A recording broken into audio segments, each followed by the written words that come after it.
राधे राधे। जय श्री कृष्ण। जय श्री कृष्ण। जय श्री कृष्ण। जय श्री राधे। राधे राधे।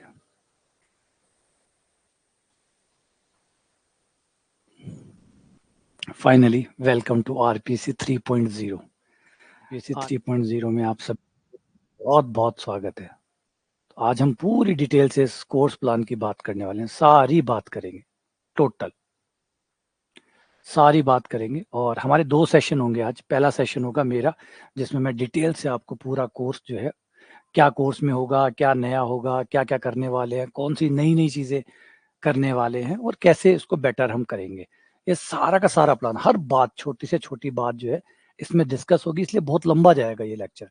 ये लेक्चर लगभग घंटा सवा घंटे का आसपास मैं इसको मानता हूँ। ये इतना लंबा ये लेक्चर जाएगा, तो क्योंकि सारी बातें डिटेल है, बहुत लंबा चौड़ा ये प्रेजेंटेशन जो है वो मैंने बताया था कि मैंने बनाया इसीलिए था कि हर बात को मैं कवर कर सकूं, हर छोटी से छोटी बात को मैं आप तक पहुंचा सकूं। जो आपकी क्वेरीज होती है, जो आप जानना चाहते हैं, जो आप पूछना चाहते हैं, वो सब कुछ कवर हो जाए इसके अंदर। और जो हम बताना चाहते हैं वो भी कवर हो जाए, तो सब कुछ कवर हो जाए, इसलिए थोड़ा सा ये लंबा चलेगा। इसके बाद में जब ये सारा पूरा हो जाए, आपको बीच में कोई भी डाउट हो, कोई भी परेशानी हो, कुछ पूछना हो, तो आप एक बार नोट डाउन कर लीजिएगा। इसके जस्ट अगला सेशन जो हमारा होगा, जो 11 बजे शेड्यूल किया हुआ है, क्वेरी सेशन, उसमें आप लोग मुझसे सवाल पूछ सकते हैं इस कोर्स के बारे में, जो जानना चाहते हैं, जो भी आप जानना चाहते हैं, जो भी आपकी शंकाएं हैं, क्वेरीज है, वो आप मुझसे उसमें पूछ लीजिएगा। क्योंकि यहाँ तो पहले मैं एक बार एक्सप्लेन कर देता हूँ, हो सकता है पहली स्लाइड में आपको अपना आंसर मिल जाए, या 15वीं स्लाइड में, या 35वीं स्लाइड पे आंसर मिल जाए। कहीं ना कहीं आपको आंसर मिल जाता है तो अच्छी बात है, नहीं मिलता है तो क्यूरी सेशन अलग से, सेपरेट क्यूरी सेशन इसके लिए है, जिसमें आप अपने सारी शंकाएं, सारी बातें पूछ सकते हैं। तो 2 सेशन हमारे होने वाले हैं, ठीक है। तो इस सेशन में तो आपको मैं डिटेल से जो कोर्स का प्लान है वो सारा बताने वाला हूँ, ठीक है ना। वो टोटल जो है वो सारा का सारा आपको बताने वाला हूँ। चलिए शुरू करते हैं, देर ना करते हुए। तो ये हमारा जो आरपीएससी 3.0 है ना। और इसको जैसे हमने यूट्यूब पे भी बताया था आप लोगों को, ये 5 in 1 कोर्स रहेगा, 5 कोर्स का एक कोर्स। लेकिन ये 5 नहीं है, एक्चुअली उससे ज्यादा है, 5 तो मिनिमम है, 5 से भी ज्यादा है, वो अभी आपको आगे एक्सप्लेन हो जाएगा कि 5 in 1 नहीं है, ये 8 in 1 जाएगा शायद। अभी आगे जैसे चलते हैं आपको ये समझ में आ जाएगा। तो शुरू है, सबसे पहले हमारा जो आरपीएससी के जो कोर्सेज अभी तक रहे हैं वो रहे हैं फाउंडेशन कोर्स, जो सबसे शुरुआत में हुआ था 0.0, फिर 1.0 आया, फिर 2.0 आया, और अब नया स्टार्ट होने जा रहा है आरपीएससी 3.0। ये हमारा वैसे देखें, फाउंडेशन से देखें तो ये चौथा है, और वैसे ये तीसरा है।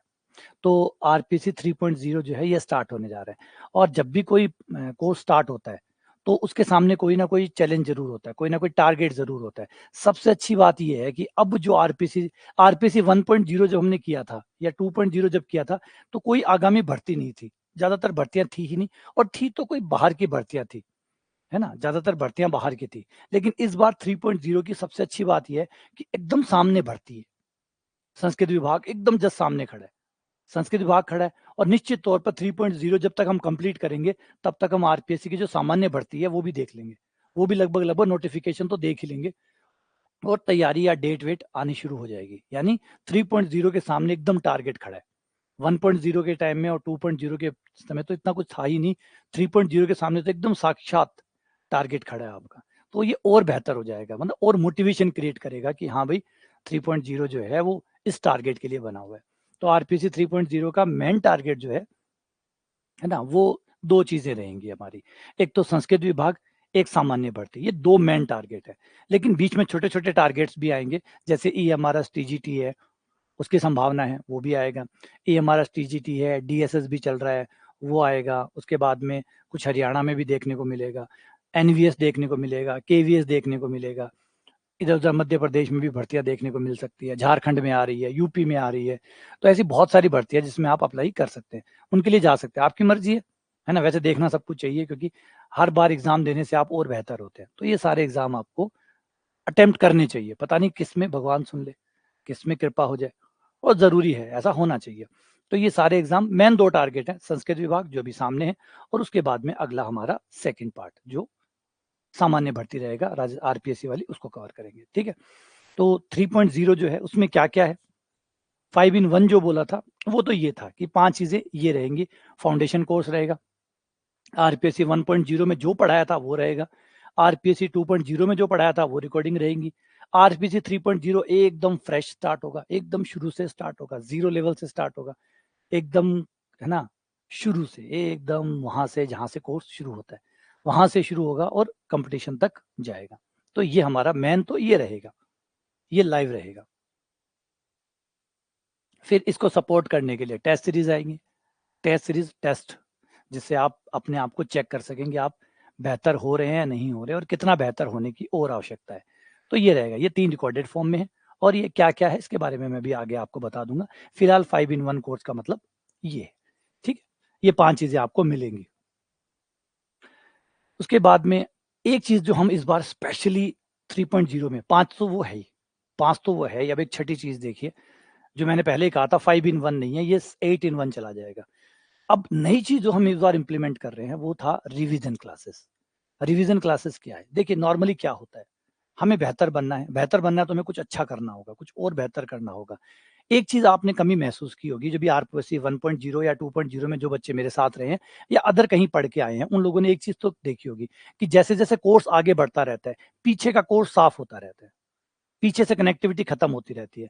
और नॉर्मली टीचर ये कह देता है रिवीजन करते रहो, रिवीजन करते रहो, लेकिन इतना समय ही नहीं बचता कि हम रिवीजन कर सकें। आगे वाले को कवर करने के चक्कर में पीछे वाला छूट जाता है। ये लगातार आपने देखा है 2.0 में, जो मेरे साथ स्टूडेंट रहे हैं उन लोगों ने तो बिल्कुल ही महसूस किया होगा कि रिवीजन छूट सा जाता है, रिवीजन हो ही नहीं पाता। जो टॉपिक सबसे पहले होता है वो तो एकदम साफ ही हो जाता है लास्ट तक आते आते तक। तो ये बीच में एक बड़ी प्रॉब्लम रहती है। और रिवीजन अगर मैं आप पे डाल दूं कि आप रिवीजन कर लो, तो मोस्टली ये देखा जाता है कि स्टूडेंट एंड पे आपको ये चीजें नहीं देखने को मिलती। स्टूडेंट एंड पे बच्चा को बांधना होता है, आप उसे स्वतंत्रता ज्यादा दे देते हैं तो इफेक्टिव नहीं होता। आप बच्चे को सोचते हैं कि बच्चा समझदार है, वो ऐसा कर लेगा। जैसे हमारे स्टाफ में एक जन बता रहा था कि वो कहता है सर आप एक चीज कभी गलती मत करना, आप एक चीज का जरूर ध्यान रखना। मैंने कहा क्या? बोला कभी बच्चे पे मत डाल देना, चाहे बच्चा कितना भी इंटेलिजेंट हो, बच्चे पे मत डाल देना। आप बागडोर हमेशा अपने हाथ में रखना, बागडोर हमेशा अपने हाथ में रखना। ये बात बड़ी कारगर थी। ये महाभारत में भी हमने देखा है कि जो पूरा युद्ध जो था वो कृष्ण के हाथ में था, वो सारथी थे, लेकिन पूरा युद्ध जो कैसे होगा, कैसे लड़ा जाएगा, वो उन्होंने ही तय कर रखा था। कल क्या करना है, परसों क्या करना है। तो ये बहुत इंपॉर्टेंट चीज हो जाती है कि जिसके पीछे हम चल रहे हैं, जो आपका गाइडर है, जो आपका एजुकेटर है, जो आपका टीचर है, हमेशा आप उसके पीछे रहे, वो आपको चलाए। तो इसलिए इस बार मैं वो वाली चीजें बेहतर करूंगा। इस बार हम रिवीजन क्लास भी रखेंगे, जो टॉपिक होते जाएंगे डेली आपकी रिवीजन क्लास होगी, डेली रिवीजन क्लास होगी। और जो पीछे के टॉपिक हो चुके हैं उनकी क्लासेस होंगी, उनकी मिक्स क्लासेस होंगी। जैसे मान लीजिए 4 टॉपिक हो गए, तो चारों टॉपिक के मिक्स क्वेश्चन होके एक क्लास होगी, एक क्लास होगी, उसमें एमसीक्यू होंगे, प्रैक्टिस क्वेश्चन करेंगे। और पीछे के जितने भी टॉपिक हो चुके हैं उन टॉपिकों के एक एक दो दो दो दो तीन तीन क्वेश्चन लेके एक क्लास होगी, ताकि आप भूले ही नहीं। एक क्वेश्चन भी आ गया तो भूल तो नहीं सकते ना, एक क्वेश्चन भी आ गया तो भूलोगे तो नहीं, रिकॉल तो होता रहेगा। तो ये रिवीजन क्लासेस आपके साथ में चलती रहेगी, जिससे आप जो नया पढ़ रहे हैं वो तो पढ़ ही रहे होंगे, और पीछे वाला भी आपके साथ साथ आपके पीछे पीछे चलता रहेगा। और मुझे लग रहा है कि ये कमाल होगा, ये सुपर डुपर होगा, क्योंकि ये चीज मैंने कहीं नहीं देखी और ये सबसे जरूरत थी, ये जरूरत थी। अगर आपने भी महसूस किया हो, हर बच्चा इस बात से कनेक्ट कर रहा होगा कि जैसे जैसे, क्योंकि कोर्स बहुत लंबा है हमारा, हमारा लगभग 8 से 10 महीने जितना लंबा कोर्स होता है। तो जब आप 10 महीने पे पहुंचते हो तो जो पहले महीने में पढ़ा था वो तो साफ होना ही होना है, क्योंकि उसके साथ कोई कनेक्टिविटी है ही नहीं। और बच्चे को आप खुद कहोगे खुद पढ़ ले, तो कितने बच्चे होंगे? 100 में से एक बच्चा, दो बच्चा होगा जो खुद से पढ़ लेगा, बाकी 98 वो तो उससे ही उनकी जद्दोजहद तो उससे ही चल रही है, जो भी चल रहा है लाइव में उसको ही नहीं पढ़ पा रहे, तो पीछे वाला कहाँ से रिवीजन कर लेंगे उसको। वो तो कोशिश कर रहे हैं कि कम से कम लाइव क्लास में तो मैं बना रह सकूं, पीछे वाला तो गया भाड़ में। कम से कम जो लाइव में चल रहा है उसके साथ जुड़ा रहूं तो ही बहुत है। तो ये एक ड्रॉबैक आ जाता है, तो ये ना आए। रिवीजन उतना ही जरूरी है जितना कोर्स है, इवन कोर्स से ज्यादा जरूरी है, क्योंकि हम नॉर्मली कहते हैं कि सिलेक्शन कोर्स से नहीं आता, सिलेक्शन रिवीजन से आता है।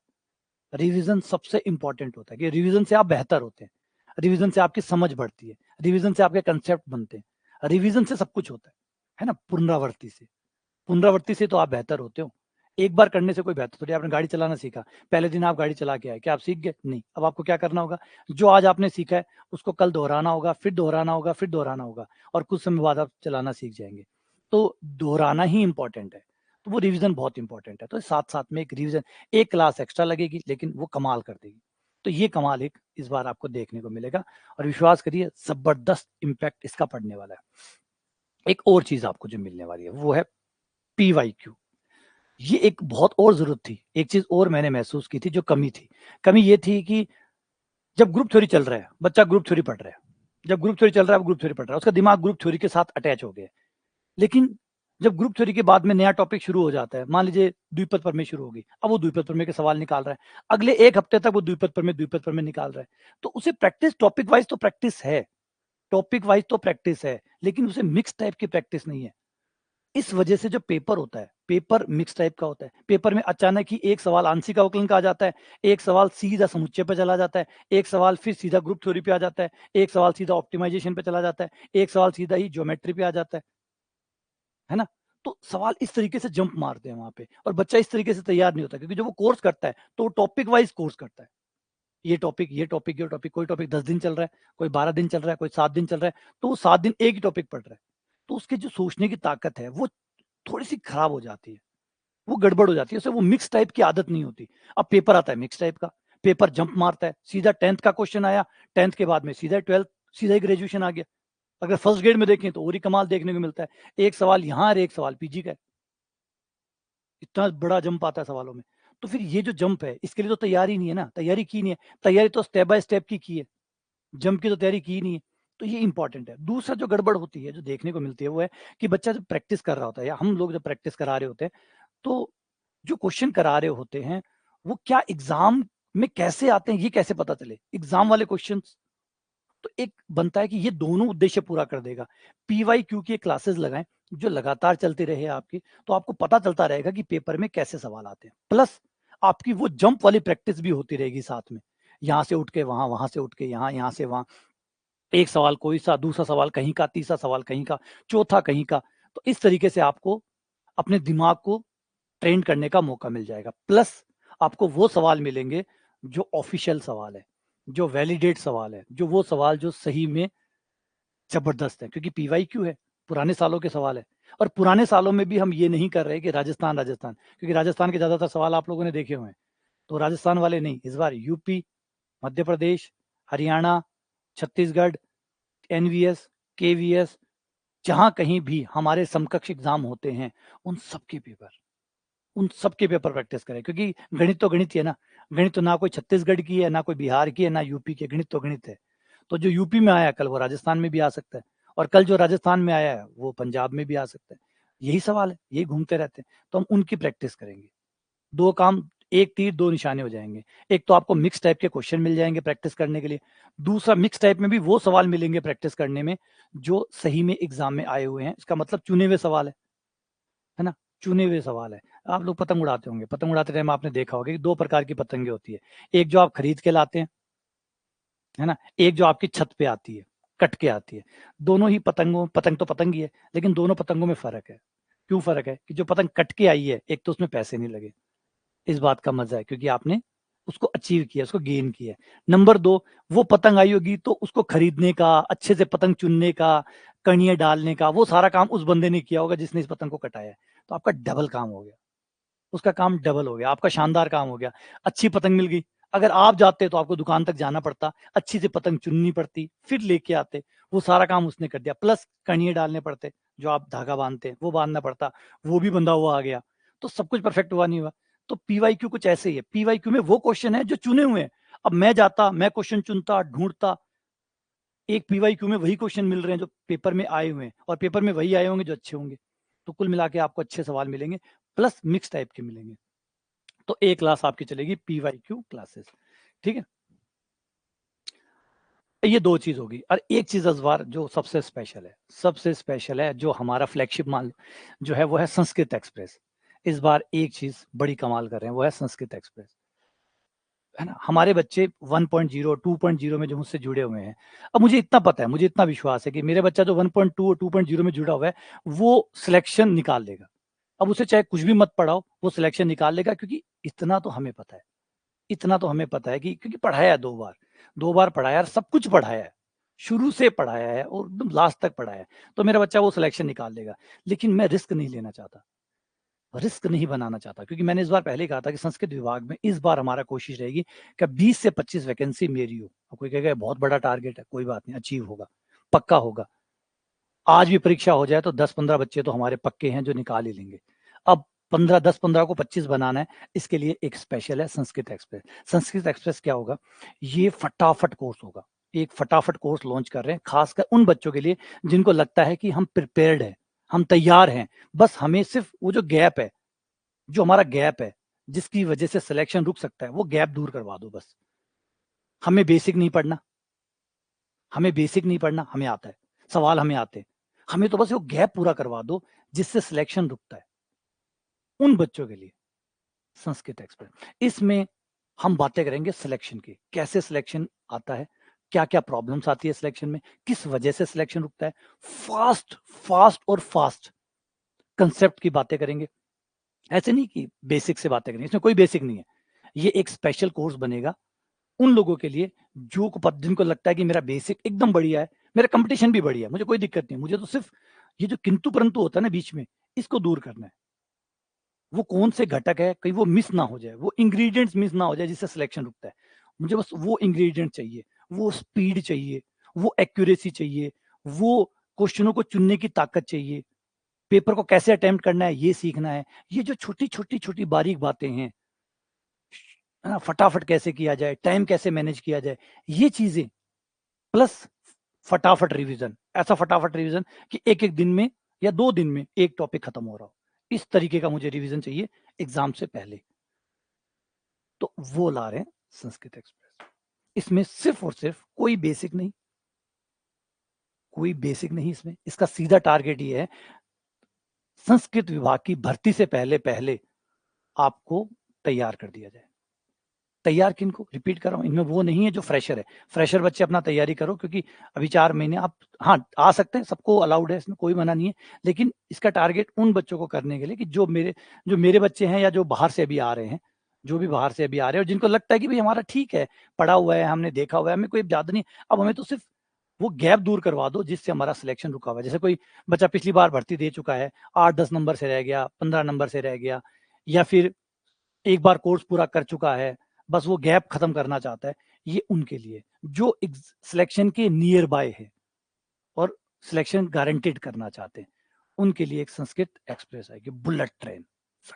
देखिएगा इस बुलेट ट्रेन में, बुलेट ट्रेन जैसा होगा पूरा, सेकंड ग्रेड का कंप्लीट संस्कृत विभाग का कोर्स सिर्फ 3 महीने या 3.5 महीने में होगा, विद कंप्लीट गाइडेंस कि कैसे आप सिलेक्शन बनाएंगे, किस तरीके से आप सिलेक्शन को क्रिएट करेंगे।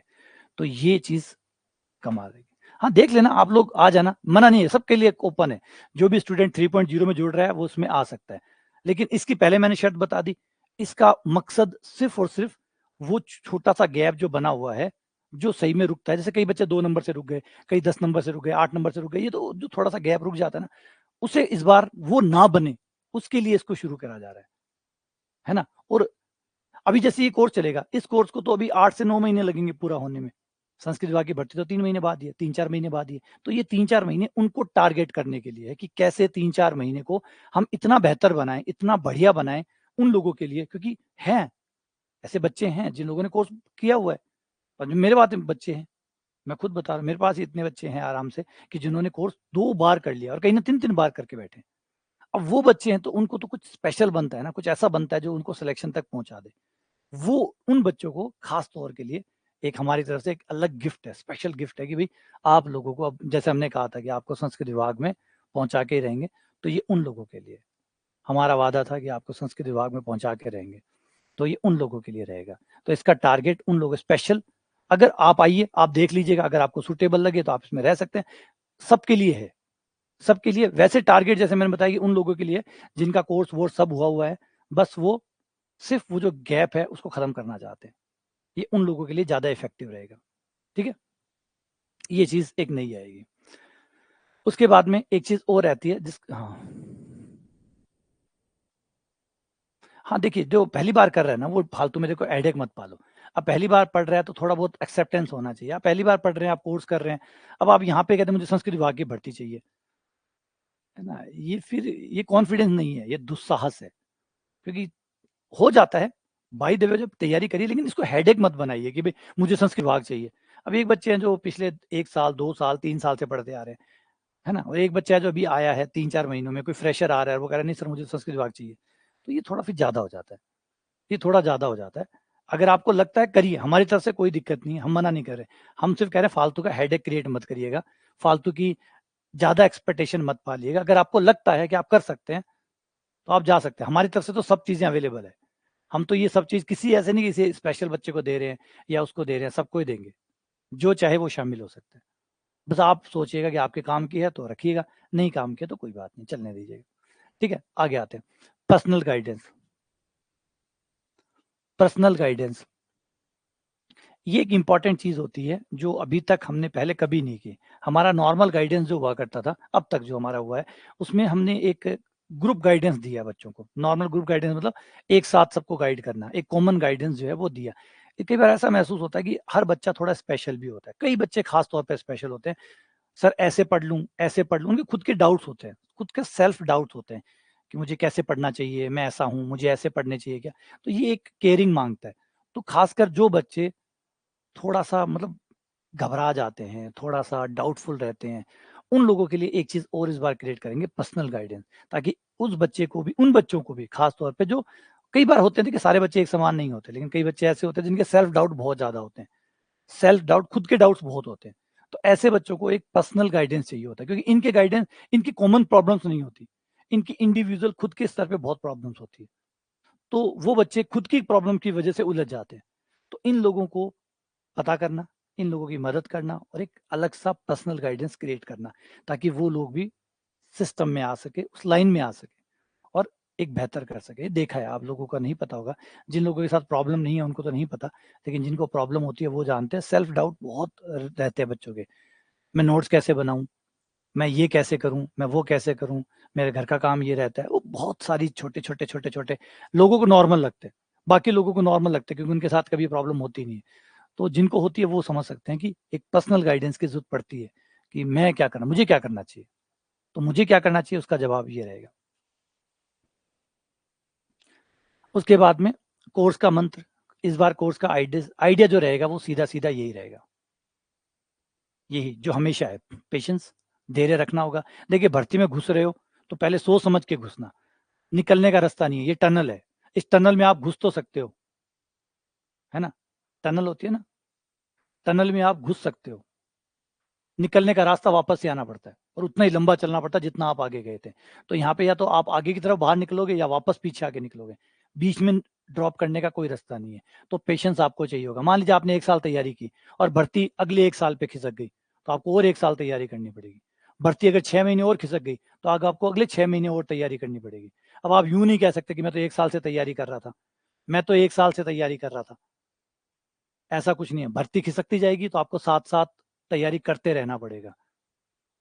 समझ रहे हैं? तो ऐसा मत सोचिएगा कि भर्तियाँ हैं, हमारे हाथ की बात थोड़ी है, वो खिसक जाती है, आगे चली जाती है। अब आगे जाती है तो आपको उसके साथ-साथ पीछे-पीछे चलते रहना पड़ता है। ऐसा नहीं है कि आप बीच में छोड़ के चले गए। 1 साल तैयारी की, भर्ती नहीं आई, आप 15 महीने 10 दिन, 15 दिन, 20 दिन, महीना, 2 महीना आप बाहर घूमने चले गए, बोले बाद में आके वापस पढ़ूँगा। फिर भर्ती आई, वापस लौट आए, फिर तो आपका 1 साल की तैयारी बेकार चली गई। फिर वो 1 साल भी बेकार गया। तो बीच में नहीं छोड़ सकते। तो पेशेंस रखना होगा, भर्तियाँ टाइम लेती है।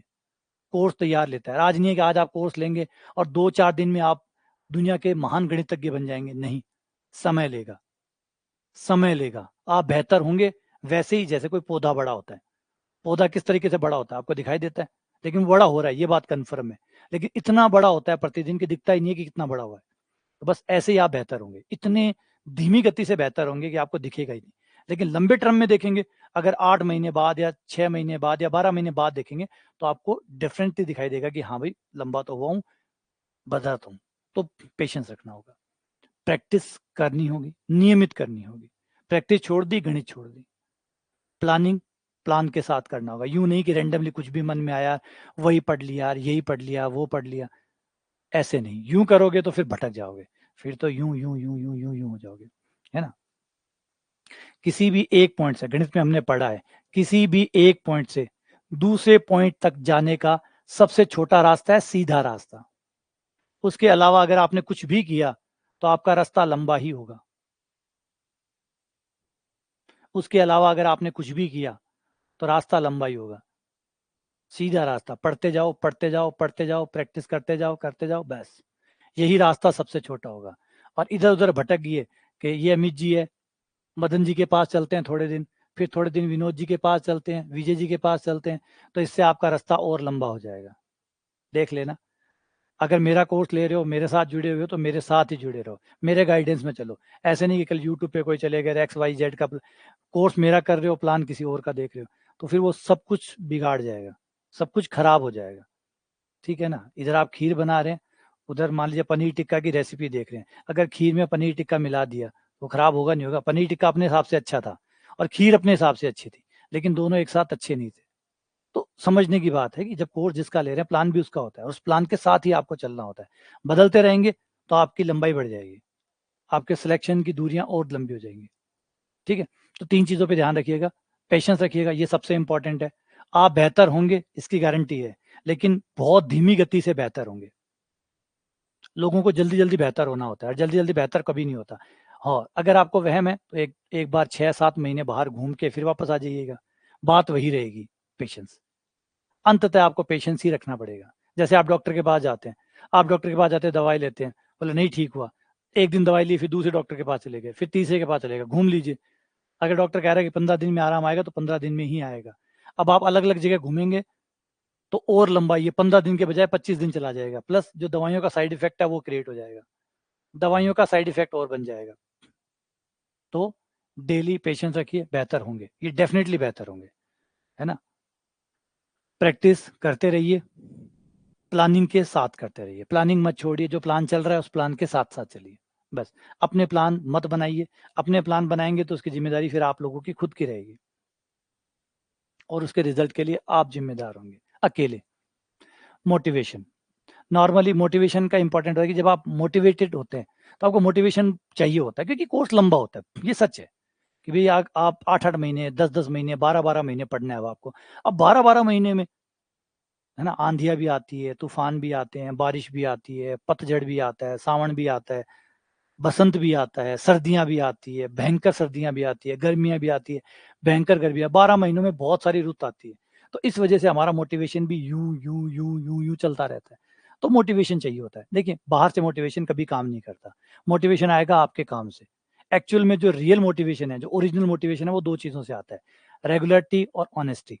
रेगुलर रहिए, ईमानदार रहिए, अपने साथ खतरनाक तरीके से ईमानदार रहिए, खतरनाक तरीके से। जैसे आप दूसरे के साथ रहते हैं, तुरंत सजा सुनाते हैं ना हम लोग, इसको फांसी दे दो, इसने ये गलती की है, फांसी दे दो।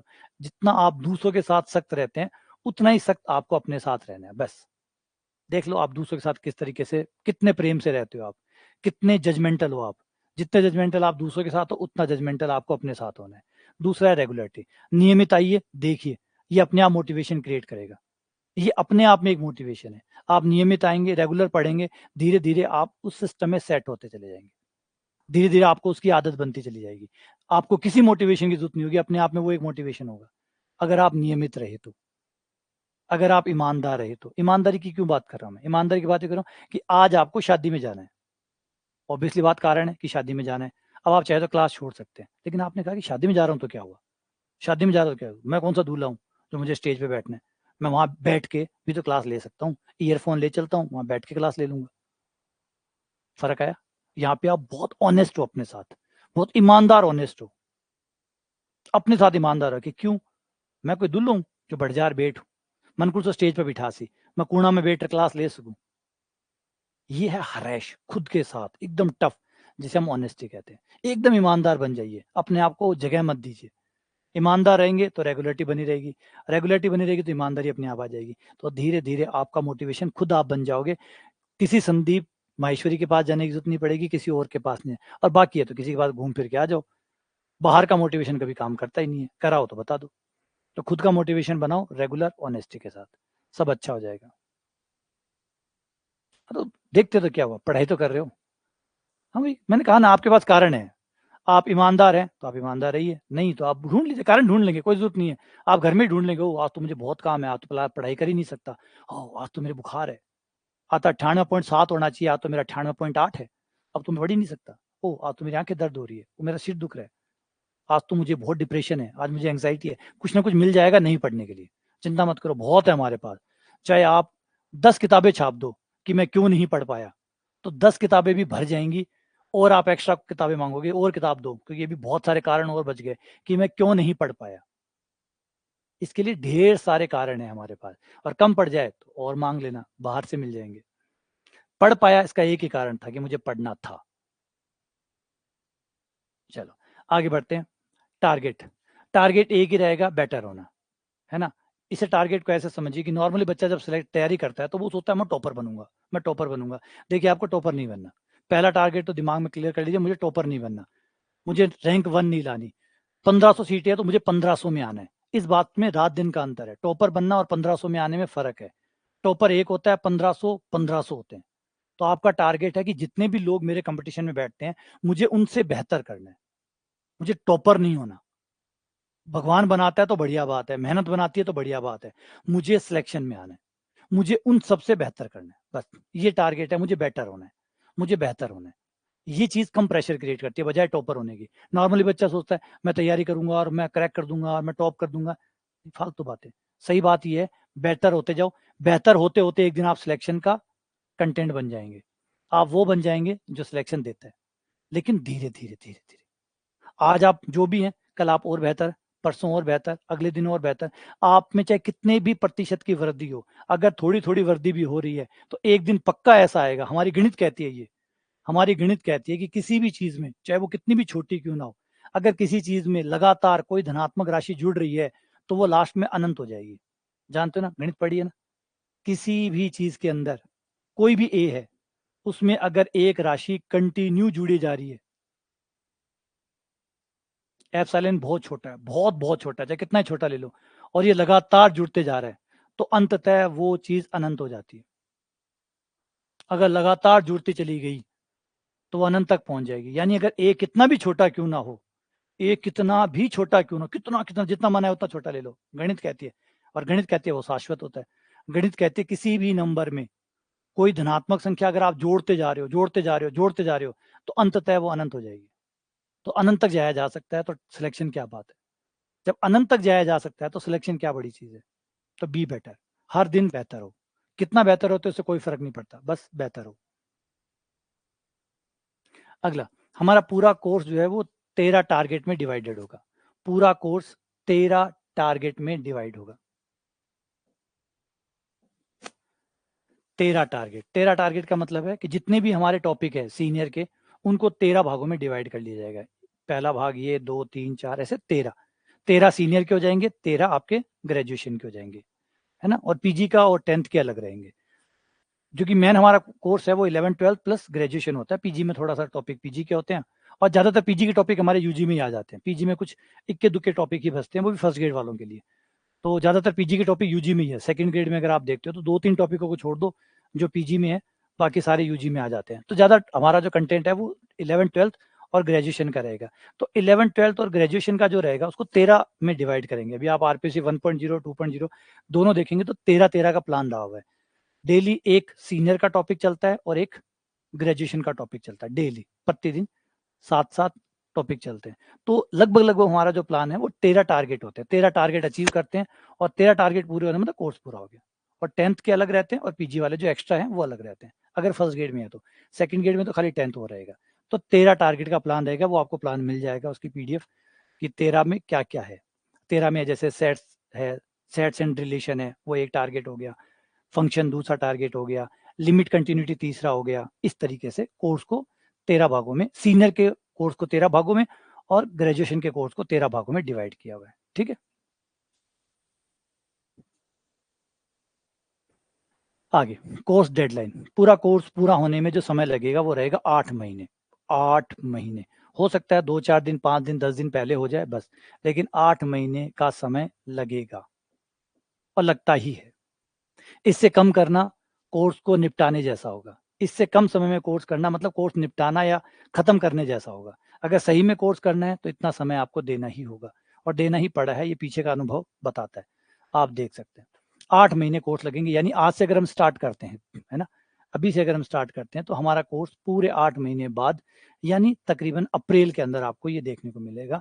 अप्रैल 23 में, 23 अप्रैल को आपका कोर्स पूरा होगा, 8 महीने बाद 23 अप्रैल तक। लेकिन हमें कोई जल्दी है भी नहीं, क्योंकि अप्रैल तक तो भर्ती होनी ही नहीं है। सामान्य भर्ती भी होगी तो वो आगे कोई दिसंबर तक होगी, तो हमारा 23 अप्रैल तक हमारा कोर्स अच्छे तरीके से पूरा हो जाएगा, बहुत अच्छे तरीके से, क्योंकि 8 महीने अपने आप में बहुत बढ़िया समय है, सही से धीरे धीरे बनाते हुए ढंग से कोर्स करने का सही समय है 8 महीने।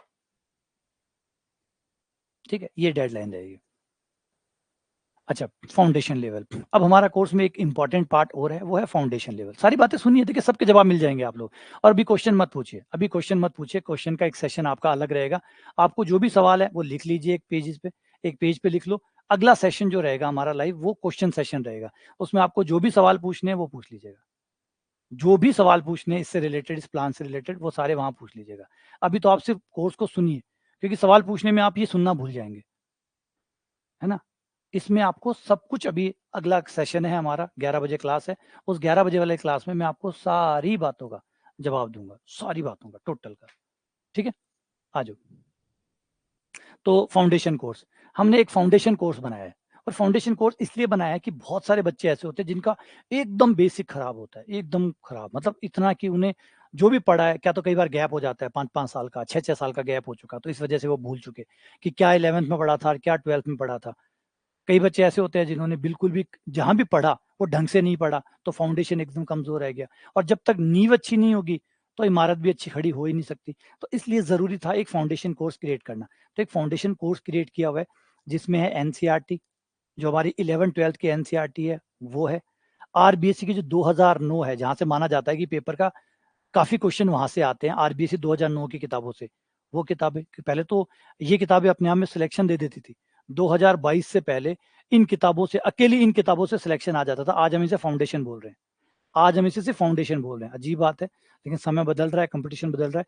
पहले 2009, ये जो किताबें होती थी 2009 में, 4 किताबें सीनियर में, 4 किताबें 12th में, यानी 8 किताबें चलती थी। और इनसे 2018 तक का सिलेक्शन इन किताबों से निकल जाता था, चाहे आप देख सकते हो पुराने। और अभी भी जो लोग 18 में तैयारी करके या 15 की तैयारी करके आए हैं, वो अभी भी यही कहते हैं कि ये किताबें बहुत है। लेकिन अब कंपटीशन बदला है 2022 में, तो ये सारे नियम बदल गए। फिर एसआर सैनी तक माना जाता था कि आरबीएससी और एसआर सैनी अपने आप में सिलेक्शन दे देती। अब हमारे फाउंडेशन में ये है, हमारे फाउंडेशन में है ये, एनसीईआरटी, आरबीएससी ओल्ड और एसआर सैनी, ये तीनों चीजें फाउंडेशन में रहेगी। किसी भी बच्चे को लगता है कि मेरा बेसिक कमजोर है, तो वो जाके एकदम जीरो से, एकदम मतलब ना पीस कर, है ना, जैसे बच्चे को देते हैं ना एकदम पीस कर, इतना पतला देते हैं ताकि उसे चबाना ही ना पड़े, क्योंकि दांत नहीं होते बच्चे के, तो वो सीधा पी सके और पच भी जाए। तो उतना पीसा हुआ आपको एनसीईआरटी में मिल जाएगा। थोड़ा सा मोटा, हल्का सा मोटा धान आपको आरबीएस से मिल जाएगा, उससे थोड़ा सा मोटा धान एसआर से नहीं मिल जाएगी। इससे जाके अच्छा, बीएससी और एमएससी वाले वीडियो मिल जाएंगे आपको, जो भी बीएससी एमएससी में पढ़ाया जाता है। वो अगर किसी की बीएससी बहुत बुरे तरीके से हुई हुई है, तो अपनी बीएससी को और एमएससी के जो बेसिक्स है वो वहां जाके पढ़ सकता है। इनमें इनको कैसे यूज करना है, इनको इस तरीके से यूज करना है कि अगर आपको लगता है कि कोई टॉपिक बहुत बुरा है, मान लीजिए द्विपद पर में, और आपको लगता है मेरे द्विपद पर में बिल्कुल नहीं पता मुझे, तो आप इनको जाके चेक कर सकते हैं। कोई जरूरी नहीं कि पूरे के पूरे आपको ये पढ़ने हैं, नहीं, पूरे नहीं पढ़ने हैं। अगर आपको लगता है कि ये टॉपिक मुझे बेसिक से पढ़ना चाहिए, आप जानते हैं, हम नहीं जानते, आप खुद अपने आप को बेहतर जानते हैं। आपको लगता है कि ये टॉपिक मेरा एकदम कमजोर है, तो आप जाइए, एकदम कमजोर, कितना कमजोर, जितना कमजोर है उस लेवल पे जाके पढ़ लीजिए। एकदम कमजोर मतलब क्या ही नहीं पता, कैसे कबूतर ही नहीं पता, एनसीईआरटी शुरू करो। और लगे कैसे कबूतर तो पता है, थोड़ा सा ऊपर का चाहिए, आरबीसी करो। तो नहीं, इतना भी पता है, थोड़ा सा और ऊपर से पढ़ना है, एसआर से नहीं पढ़ो। ये कर सकते हो आप लोग। आपको जो टॉपिक, कई बार लगे कि टॉपिक कॉम्प्लेक्स समिश्र संख्याएं आती है, लेकिन दय माइबर पर में नहीं आती, तो सिर्फ दय माइबर पर में जाके पढ़ लो। तो ये आपके लिए बनाया हुआ है एकदम बारीक सा कोर्स, पीसा हुआ, एकदम पीसा हुआ, इतना पीसा हुआ कि इससे ज्यादा पीसा ही नहीं जा सकता। जैसे आटा होता है ना, मैदा बन जाता है उसके बाद में और पीसा नहीं जा सकता, तो इतना पीसा हुआ है, मैदा बनाया हुआ है। और ये बिल्कुल भी पचाने में दिक्कत नहीं आएगी, तो आप इसको देख सकते हैं। ठीक है, लेकिन फाउंडेशन की जगह है, सिलेक्शन फाउंडेशन से नहीं आता, सिलेक्शन तो कंपटीशन से आता है। फाउंडेशन पढ़ना जरूरी है, क्यों, नींव जरूरी है, लेकिन लोग नींव में रह नहीं सकते। नींव जरूरी है लेकिन नींव में रहा नहीं जा सकता, रहा तो मकान में जाएगा, तो मकान तो ऊपर ही बनेंगे। नींव जरूरी है मकान को टिकाए रखने के लिए, फाउंडेशन जरूरी है आपकी तैयारी के लिए, लेकिन उसमें रहा नहीं जा सकता। कंपटीशन लेवल में हमारी जो क्लासेस लाइव होंगी, उसमें थोड़ा सा फाउंडेशन भी होगा, एकदम, है ना। इतना फाउंडेशन भी नहीं हो सकता जितना उनमें है, क्योंकि इतना तो आप शुरू से कर ही नहीं सकते, फिर तो कोर्स भी करवाना होता है। हाँ, फाउंडेशन क्लासेस होंगी, बेसिक की क्लासेस भी होंगी, प्लस कंपटीशन की भी होगी, दोनों होंगी। ज्यादातर कंपटीशन की होगी, ज्यादा जोर कंपटीशन पे रहेगा, क्योंकि कंपटीशन ही क्रैक करना है ना। तो इसमें 2 क्लासेस होंगी, theory classes plus practice classes.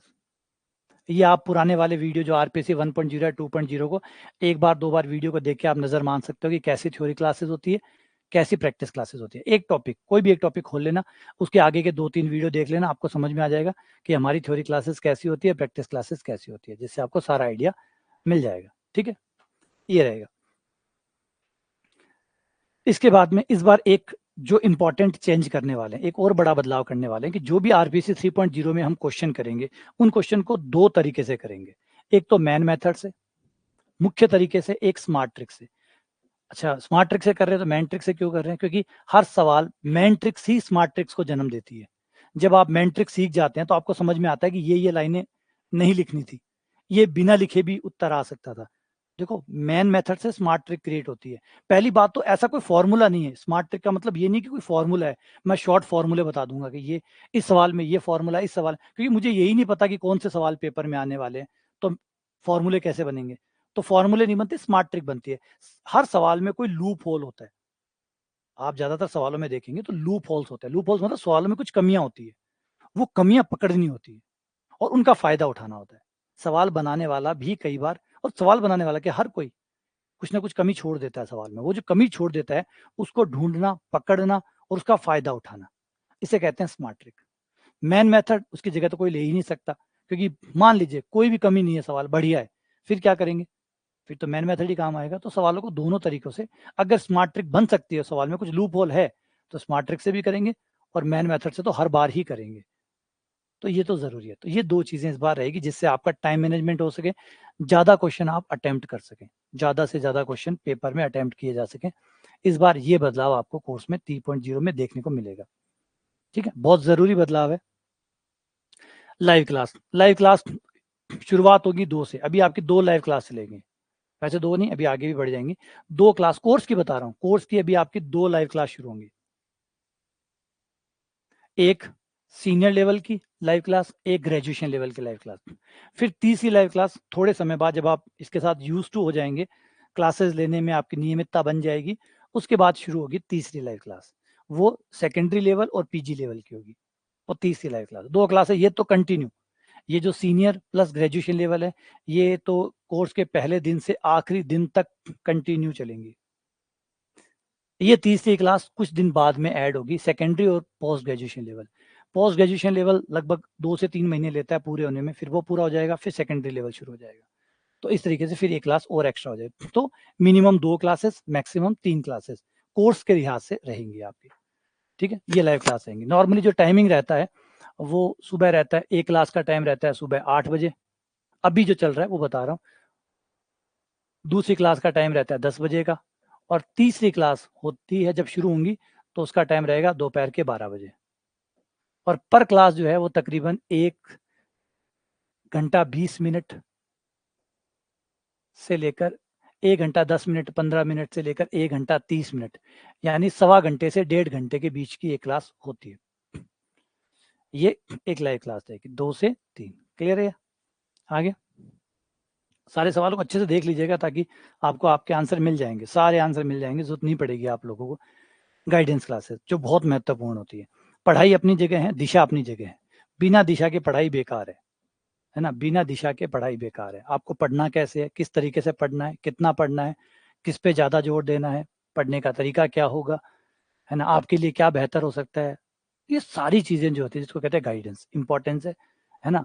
दिशा, आप पत्थर भी फेंकते हैं तो सही दिशा में फेंकेंगे तो ही जाके लगेगा, है ना। सिर्फ पत्थर फेंकना काफी नहीं है। पत्थर भी अगर फेंक रहे हो या तीर भी चला रहे हो या गोली भी चला रहे हो, तो सही दिशा में नहीं चलाई तो बेकार हो जाएगा। तो इसका मतलब है मेहनत तो अपनी जगह है, मेहनत तो अपनी जगह है। बंदूक चलाओगे या गोली चलाओगे या पत्थर फेंकोगे तो मेहनत तो लगेगी लगेगी, प्लस सही दिशा नहीं हुई तो मेहनत पूरी बेकार हो जाएगी। तो दिशा और मेहनत दोनों, तो दिशा देने के लिए गाइडेंस क्लासेस आपकी होती रहेंगी। नॉर्मली एक वीक में एक गाइडेंस क्लास होती रहेगी आप लोगों की, ताकि आपको दिशा बनाए रखें कि हम कौन सी दिशा में चल रहे हैं, और कोई भटक रहा है तो वापस दिशा में आ जाए। तो ये क्लासेस लगातार होती रहेंगी साथ साथ में। अगला टॉपिक वाइज टेस्ट। टेस्ट दो प्रकार के होंगे आपके, आपके जो टेस्ट सीरीज होंगी उसमें दो प्रकार के टेस्ट होंगे। एक होंगे टॉपिक वाइज टेस्ट, इस बार दो बार नहीं, इस बार 3 टाइप के टेस्ट हम लेके आ रहे हैं। 3 टाइप के टेस्ट लेके आ रहे हैं। एक होंगे टॉपिक वाइज, जैसे समुच्चय का टेस्ट, संबंध का टेस्ट, फलन का टेस्ट, है ना, लिमिट का टेस्ट। एक तो टॉपिक वाइज टेस्ट, और आप लोगों को पता होगा शायद सबसे बड़ी टेस्ट सीरीज हमारी है 365 डेज की, 365 दिन की जो टेस्ट सीरीज है वो हमारी सबसे बड़ी टेस्ट सीरीज आप तक की आरपीएससी मैथमेटिक्स की सबसे बड़ी टेस्ट सीरीज हमारी है 365 दिन की। और उसमें तकरीबन तकरीबन अभी 120 पता नहीं 80-90 तो लास्ट टाइम ही जब मैंने वीडियो बनाया था तभी हो गए थे, 100 तब शायद 100 भी हो गए थे, और अब शायद एक तो 15 या 120 हो गए होंगे मेरे ख्याल से, थोड़े कम ज्यादा हो सकते हैं। इतने टेस्ट अभी तक उसमें हो चुके हैं और अब आगे टेस्ट कंटिन्यू है। तो सबसे बड़ी टेस्ट सीरीज ऑलरेडी चल रही है, और टेस्ट सीरीज के रिव्यू आप देख सकते हो, किसी भी बच्चे से पूछ सकते हो कि टेस्ट सीरीज का लेवल क्या है ना, बेस्ट लेवल की टेस्ट सीरीज है, वो देख सकते हो। 24 वीक हो चुके हैं, सही कह रहा है अवतार, कह रहा है 24 वीक हो चुके हैं, 24 हफ्ते टेस्ट सीरीज को पूरे हो चुके हैं, 24 हफ्ते। तो 24 इंटू 7 कर लीजिए कितने हो चुके हैं। तो एक टॉपिक वाइज होगा। एक चीज और हम इस बार लाने वाले हैं, हफ्ते का टारगेट टेस्ट। टारगेट टेस्ट मतलब टास्क ओरिएंटेड टेस्ट। जैसे एक हफ्ता आपको दे दिया, ये टॉपिक आप पढ़िए, और फिर हफ्ते के एंड में ये 3-4 टॉपिक आप पढ़िए, संडे को टेस्ट, फिर 3-4 टॉपिक पढ़िए, संडे को टेस्ट, 3-4 टॉपिक पढ़िए, संडे को टेस्ट। इस तरीके से एक बीच में और टेस्ट सीरीज आएगी, मॉड्यूल टेस्ट बोल दीजिए उसको, या टास्क ओरिएंटेड टेस्ट बोल दीजिए। टास्क ओरिएंटेड टेस्ट एक वो हो रहेगा। टॉपिक वाइज तो पर डे एक टॉपिक का टेस्ट, एक होगा हफ्ते में पूरा एक टास्क देके कि 6 दिन आपको ये पढ़ना है और ये टेस्ट होगा, एक ये चलेगा। और एक होंगे आपके full length test. Full length test शुरुआत में कोई मतलब नहीं रखते, शुरुआत में इनका कोई सेंस नहीं होता। इनका सेंस होता है जब आप एग्जाम टाइम पे होते हैं, क्योंकि जब एग्जाम टाइम पे होते हैं तभी वो टेस्ट देने का मतलब रखता है कि भैया मैं तैयार हुआ नहीं हुआ, मैं टेस्ट दूं तो कितने आएंगे, पेपर दूं तो कितने आएंगे। तब आप पेपर देते हैं ताकि आप पेपरों के साथ सेट हो जाए, आपकी फ्रीक्वेंसी पेपर में सेट हो जाए, आपको आदत पड़ जाए 150 क्वेश्चन अटेम्प्ट करने की। एक तो आप सीधा परीक्षा देने चले गए, एक है परीक्षा से पहले ही आपने 10 पेपर दे के आए हैं, यानी परीक्षा वाला पेपर 11वां पेपर है, तो 10 पेपर आप ऑलरेडी दे चुके हैं, 11वां दे रहे हैं, तो ये तो आप तो यूज टू हो चुके, आपको लगेगा ही नहीं कि आप 11वां पेपर दे रहे हैं, आपको लगेगा फिर एक पेपर और दे रहा हूँ, 10 दे रहा हूँ, 11वां और दे रहा हूँ। तो इस तरीके का माहौल बनाना जिससे आपको एकदम नॉर्मलिटी सेट हो जाए, एकदम ऐसा लगे नॉर्मल है। तो फुल लेंथ का ये महत्व होता है, और हर पेपर के बाद आप बेहतर हो सके, मौका मिले आपको सुधार करने का, क्या गलती हुई पहले पेपर में, क्या गलती हुई उसको ठीक करके फिर दूसरा पेपर देना, फिर गलती ठीक करके तीसरा पेपर देना, हर बार सुधार करते हुए 11वें पेपर तक पहुंचना। ये फुल लेंथ पेपर है, तो एग्जाम के आसपास इनका महत्व होता है। अभी तो फिलहाल इनका कोई मतलब नहीं, ना तो अभी किसी कोई ने कोर्स किया है, ना कोई इतना कॉन्फिडेंट है कि ये दे, और अभी कोई अगर देता है तो कम नंबर आएंगे तो वो कॉन्फिडेंस लूज करेगा। फॉर्मूला बुक, इस बार हम लोगों ने अभी देखा होगा आपने, 3 फॉर्मूला बुक का हमारा टारगेट है। एक फॉर्मूला बुक हमारी आ चुकी है 10 तक की, 10 तक के फॉर्मूलों की एक बुक आ चुकी है। सीनियर की ग्रेजुएशन की बुक जो है वो अब आ जाएगी। 2-3 बुक्स हमारी और आने वाली है इस बार, 1-2-4 एक चीज और आने वाली है, उसको तो अभी रिवील नहीं करूंगा, लेकिन इस बार दिसंबर तक हमारे मार्केट में 2-3 और बुक्स हमारी आने वाली है जो कि बहुत शानदार होंगी, देखिएगा आप खुद से महसूस करेंगे। 10 तक की आपने देख ली होगी और उसको फील भी किया होगा कि हाँ डिफरेंट तो है। 10 तक की फॉर्मूला बुक आई है, उसको देखा भी होगा, फील भी किया होगा कि हाँ फर्क तो है, मेहनत तो है। वही आपको 11th-12th में देखने को मिलेगा और वही आपको ग्रेजुएशन में देखने को मिलेगा, प्लस कुछ और बुक्स आएंगी जो तैयारी के हिसाब से आएंगी, वो भी आपको मिलेंगी। तो ये सब कुछ आने वाला है, ठीक है फॉर्मूला। तो इससे आपका काम बहुत कम हो जाएगा। इससे आपका जो मेन काम होगा, अभी बात करूंगा इसके बारे में, प्रैक्टिस शीट और सॉल्यूशन ये आप लोगों को मिलेंगी। प्रैक्टिस शीट हर कोचिंग देती है, हम भी देंगे। सॉल्यूशन हर कोई देता है, हम भी देंगे। हाँ हर कोई देता नहीं देता नहीं पता, लेकिन हम देंगे। हम आपको हर क्वेश्चन का सॉल्यूशन देंगे, प्रैक्टिस शीट देंगे, सॉल्यूशन देंगे। लेकिन इस बार आपको प्रैक्टिस शीट हम खुद ही सॉल्व करवा देंगे।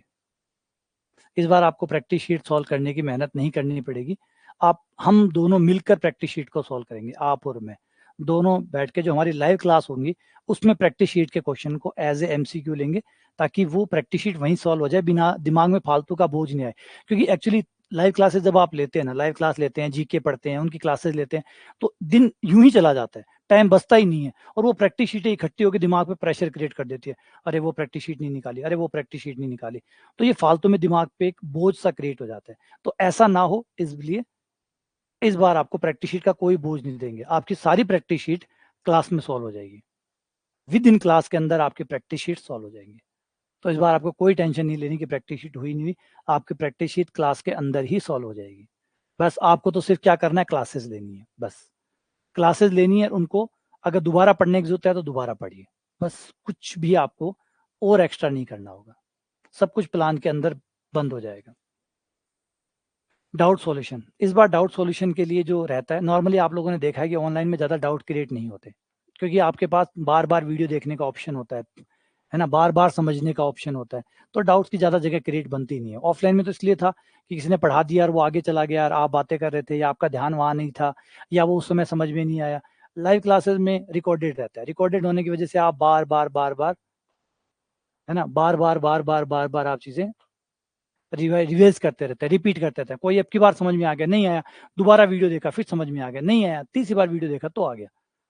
तो एक ही टीचर 4 बार समझा रहा है आपको, वीडियो को 4 बार चला रहे हो, मतलब एक ही चीज़ को वो 4 बार समझा रहे हैं, तो अब तो टीचर थारा सारे बैठे हुए, अब तो टीचर थारा सारे बैठे हुए, बिना जज चाहे चुप करा दो, जज चाहे पाछो बुलवा दो, चाहे जितनी बार भी ना बुलवाओ, तो डाउट बने को नहीं। और फिर भी अगर डाउट बनते हैं तो डाउट सॉल्व करने के लिए इस बार हम एक ग्रुप बनाएंगे, और एक टेलीग्राम ग्रुप और व्हाट्सएप ग्रुप, टेलीग्राम का ही रहेगा ज़्यादातर, ग्रुप बनाएंगे। उस ग्रुप का एक इसका आइडिया इस वजह से भी आया है कि अब हमारे पास काफ़ी बच्चे ऐसे हैं जो काफ़ी एक्सपीरियंसड है, काफ़ी अनुभवी है, तैयारी भी बहुत अच्छे से करते हैं, तो उनका फ़ायदा बाकी बच्चों को भी मिले, उनका फ़ायदा बाकी बच्चों को मिले, उनका गाइडेंस बाकी बच्चों को मिले, और उन लोगों को भी नए नए टाइप के सवाल सॉल्व करने को मिले, है ना। वो लोग अब वो तैयार होती चली जाती है आपकी, जैसे कहते हैं ना वो यूट्यूब पे कहते हैं आर्मी तैयार होती चली जाती है, वैसे हमारी आर्मी भी तैयार होती चली जा रही है।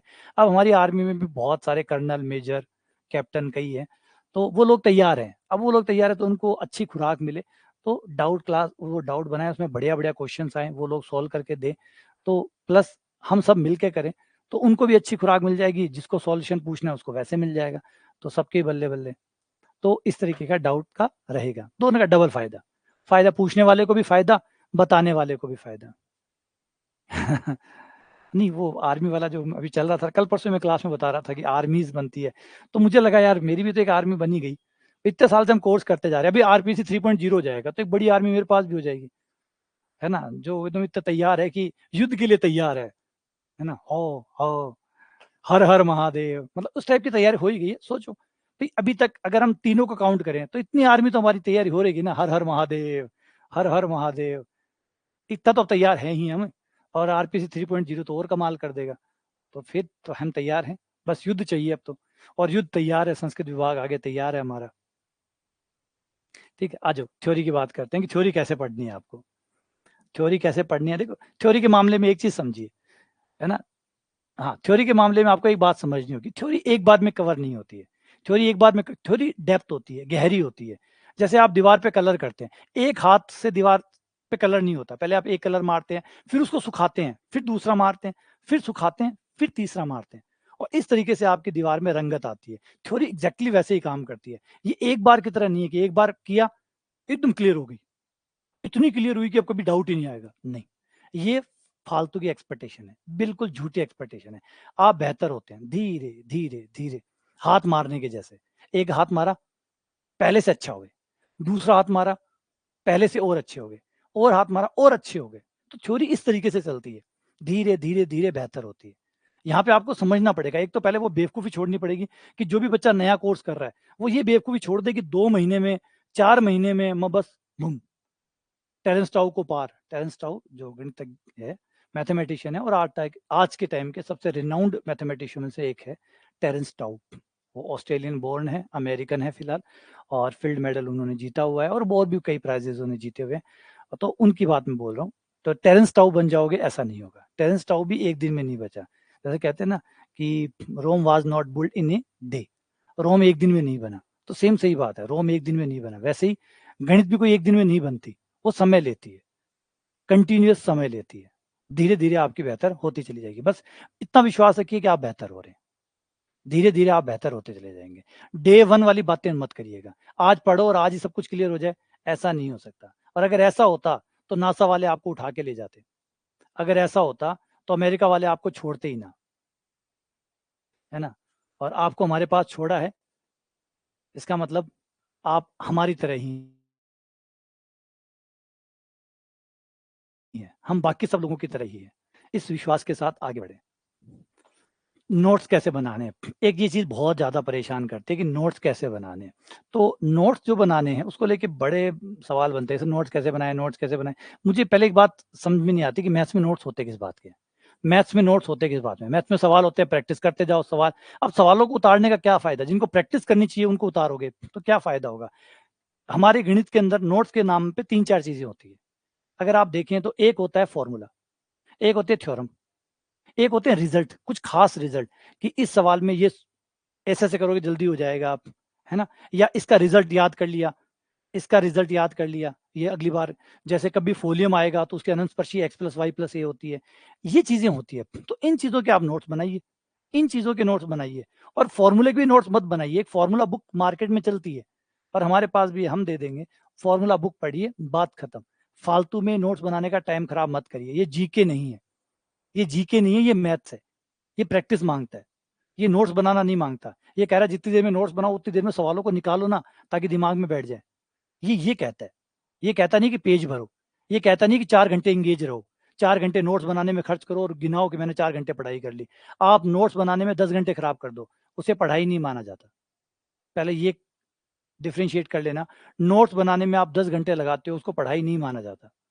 पढ़ाई तब मानी जाती है जब उसको याद करते हो या प्रैक्टिस करते हो। सिर्फ़ याद करना और प्रैक्टिस करना ही पढ़ाई है। या समझना, समझना, याद करना, पढ़ना, यही प्रैक्टिस करना, ये घंटे पढ़ाई के घंटे हैं। अगर आप नोट्स बनाने में 12 घंटे खर्च कर रहे हो और आप आके कहते हो कि सर मैं 12 घंटे पढ़ रहा था, नहीं, आप 12 घंटे पढ़ नहीं रहे थे, आप नोट्स बना रहे थे, आप कॉपियाँ भर रहे थे, ठीक है ना? तो उसको क्लियर कर लेना है को ये भी लोग काउंट करके बैठ जाते हैं। तो मैथ्स में नोट्स बनाने की ज़रूरत नहीं है, फिर भी आप चाहें तो आपकी मर्ज़ी है। बाकी मैंने कह दिया फ़ॉर्मूला शीट, फ़ॉर्मूले नोट करना चाहें तो उसके लिए किताबें आती है मार्केट में, वो ले आइए, काम हो जाएगा।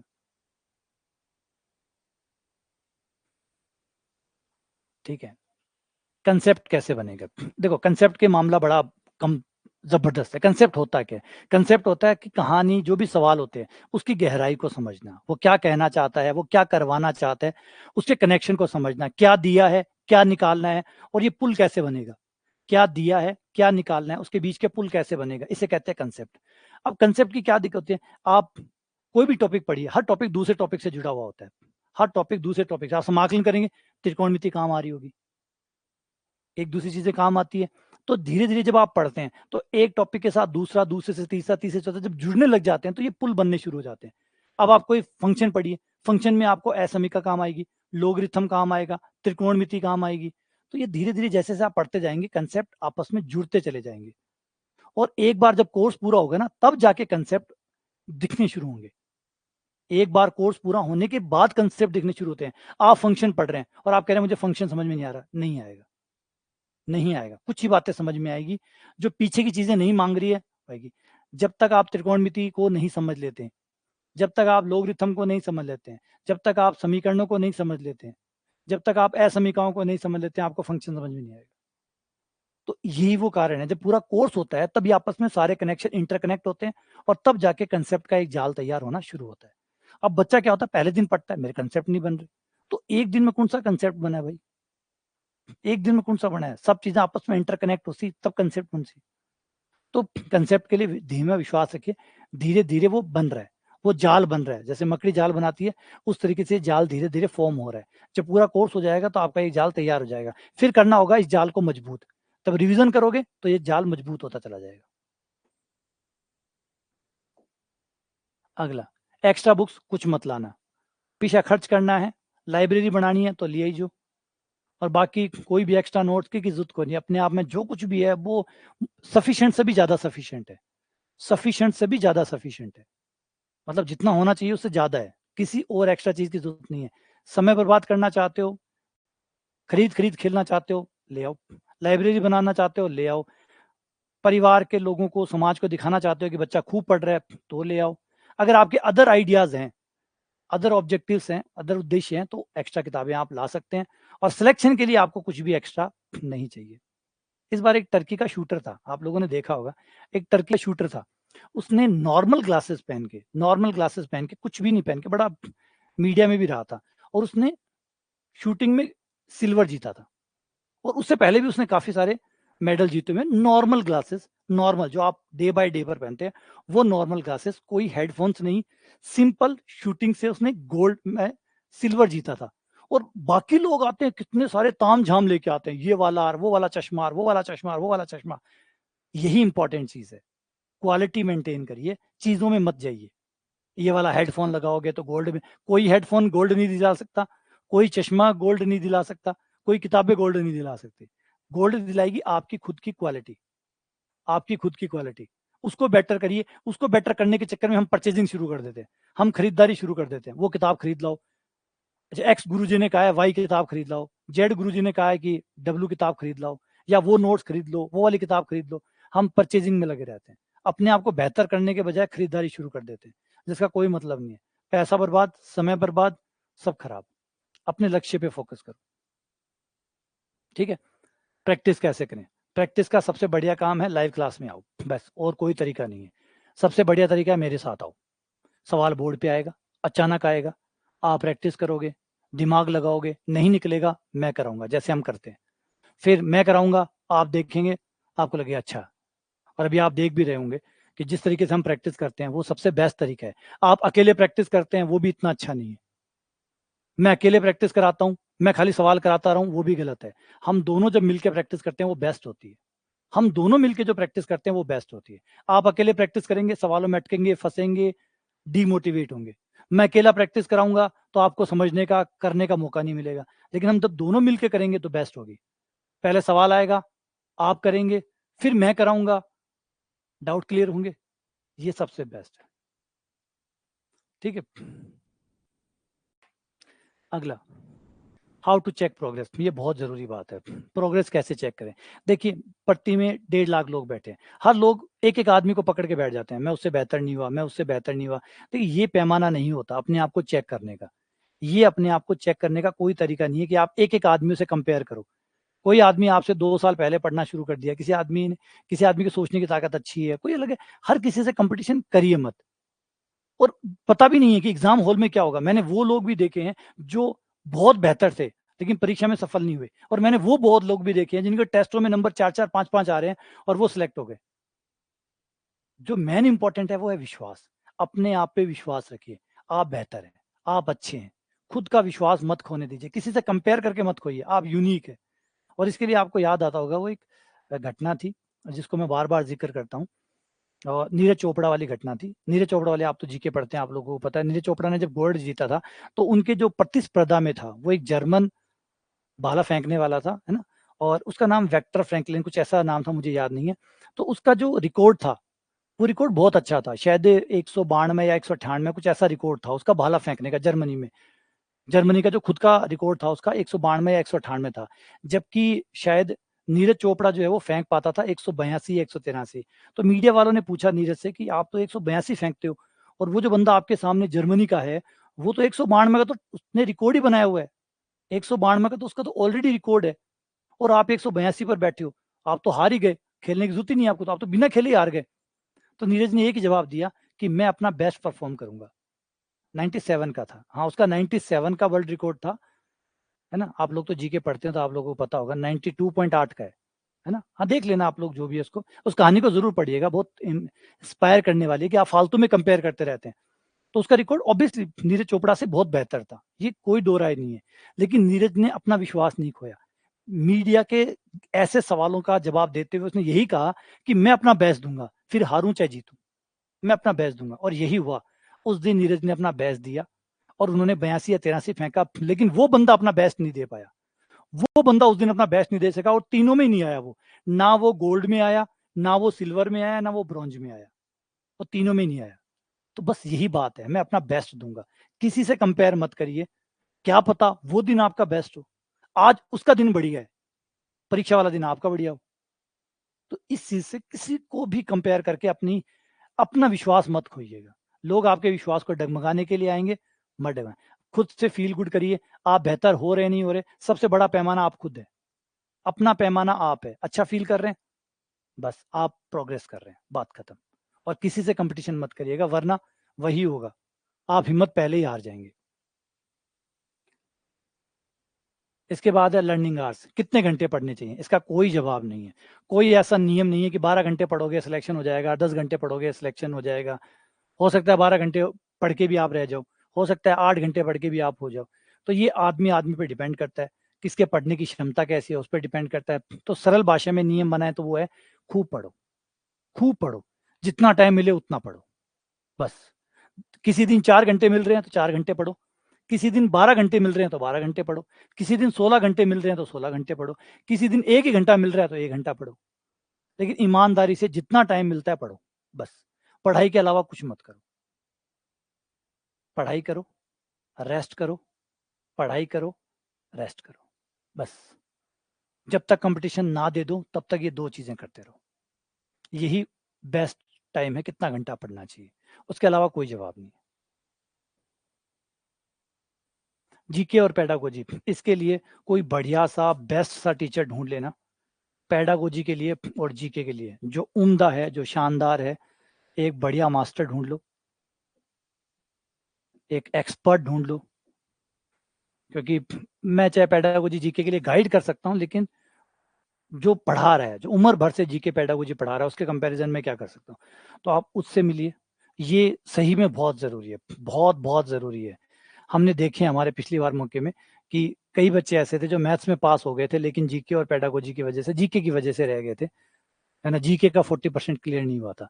बड़ा दुखदाई होता है ये, और इस बार भी ऐसा ना हो, क्योंकि उम्मीद है कि मैथ्स में हमारे बच्चे निकल जाएंगे, लेकिन जीके और पेडागोजी ये गड़बड़ ना कर दे। इसलिए जो भी आपको ठीक लगे, जो भी अच्छा हो, उसको ढूंढो और पढ़ो और शुरू कर दो। अगर आप में बहुत कमी है और आपको लगता है कि मेरी ठीक है, मैं जीके पेडागोजी पढ़ता आ रहा हूँ, मेरा ठीक है, तो कोई दिक्कत नहीं। लेकिन अगर आपको लगता है कि गड़बड़ है, तो मेरी तरफ मत देखिए, जाके ढूंढिए कौन है जीके का एक्सपर्ट, कौन है जो राजस्थान में जीके का सबसे बढ़िया एक्सपर्ट है, कौन है जो पेडागोजी का बेस्ट एक्सपर्ट है। जाइए उनकी शरण में और दिशा लीजिए, और यही सबसे बेस्ट रहेगा। बेस्ट से पढ़िए, जो अच्छा है उससे पढ़िए। मैथ्स में मैं अच्छा हूँ, मुझसे पढ़िए, लेकिन जीके में जो अच्छा है उससे पढ़िए। पेडागोजी का ढूंढिए कौन सबसे बढ़िया है, तीनों ही बेस्ट लोगों से पढ़िए। अच्छा, अब आपको क्या क्या प्रॉब्लम फेस होने वाली है वो आपकी मर्जी है, जो भी आपको ठीक लगे। देखो सबके इंडिविजुअल हो सकते हैं, यूट्यूब पे सबके चैनल होंगे लगभग, सबके जाइए, देखिए, समझिए, 10 दिन 15 दिन वहाँ पे खर्च करिए, जो ठीक लगे पकड़ लीजिए, बस फिर छोड़िए मत। एक बार पकड़ लो फिर छोड़ो मत, फिर तब तक जब तक एग्जाम क्वालिफाई ना हो जाए, बस बदलते मत रहो। फिर प्रॉब्लम टू फेस, कौन सी प्रॉब्लम्स है जो आप फेस करोगे, ये चीजें हैं जो आपको कोर्स पूरा करने नहीं देगी, पक्का। और इस बात की भी मैं श्योरिटी लेता हूं कि 70 से 80% बच्चे कोर्स पूरा नहीं कर पाएंगे, पुराने अनुभव के आधार। उम्मीद ये करूंगा कि मैं इस बार गलत साबित हूं, लेकिन दुर्भाग्य से मैं गलत साबित नहीं होऊंगा। 70 से 80% बच्चे कोर्स के बीच में ही निकल जाएंगे।